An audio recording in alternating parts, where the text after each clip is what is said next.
really enjoyed nature and being outside.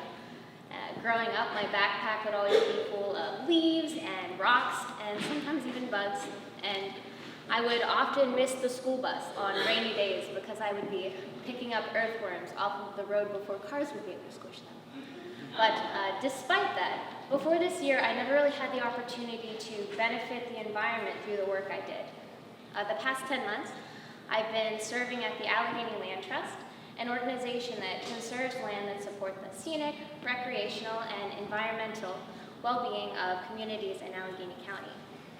They do this by accepting donations of land or buying property that has particular natural significance. Once that land is purchased, it's turned over to the stewardship department, where I've been working and getting to know one of ALT's conservation areas in particular, Dead Man's Hollow. Dead Man's Hollow is our oldest and largest property at about 450 acres in the McKeesport area, and my work specifically has been to implement a management plan, which was created to guide the long-term improvement of the property. So it was early September the first time I visited Dead Man's Hollow, and the forest was thick and alive with green vines and leaves, really qualities that many people attribute to a healthy forest.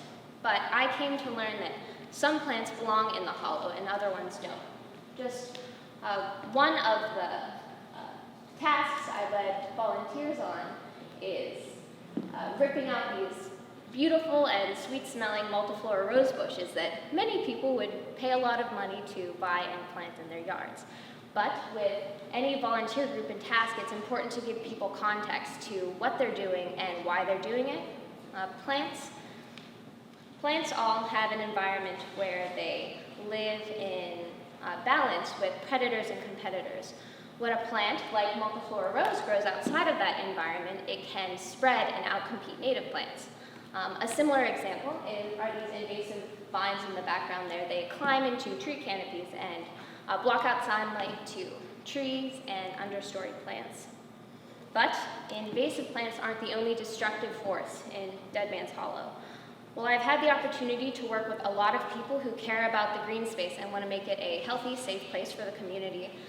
It's obvious that a lot of people don't value or respect the conservation area. One of my first tasks was to replace this property map sign that had been spray painted over. And also on the first day that I visited the hollow, I ran into this bridge that was badly damaged and burned. And time passed and led to the railing there being torn off, and eventually that ivy was stolen. It was obvious that the vandalism was compounding since that initial incident.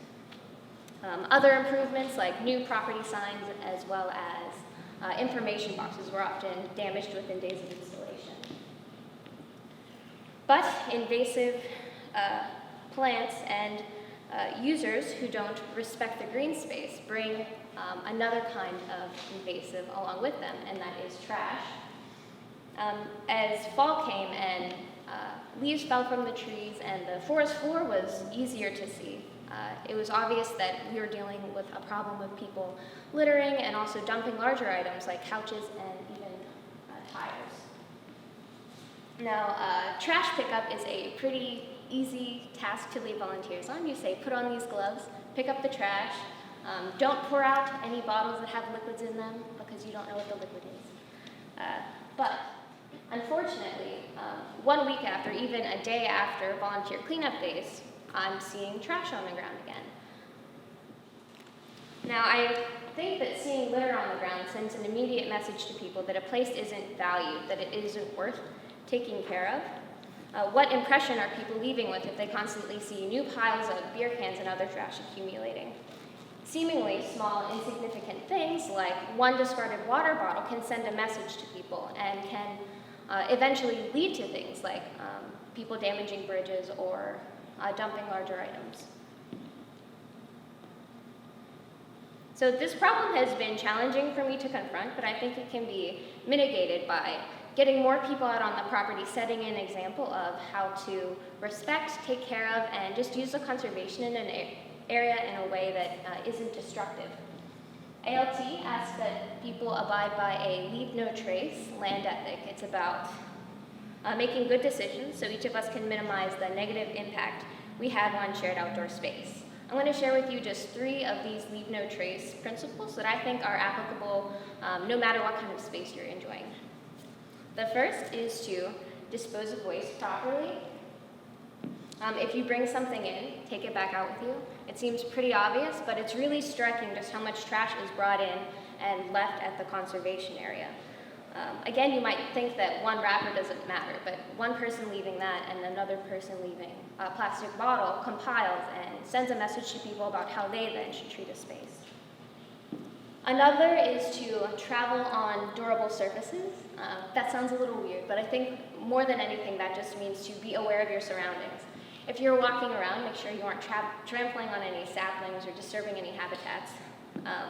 And when you can, stick to using established trails. An example from Dead Man's Hollow, we have a trail plan that's designed to be enjoyable for people who visit, but also to protect parts of the property that by not having trails. Trails are really a way to concentrate and control the impact people are having on a natural area. And the last principle is just to be considerate of other people and visitors. Be courteous about sharing space, and just know that your behavior and how you treat a space affects other people's experience there. I know that not all of you will have a chance to visit Dead Man's Hollow, but I don't think the challenges I've encountered there are specific to the area.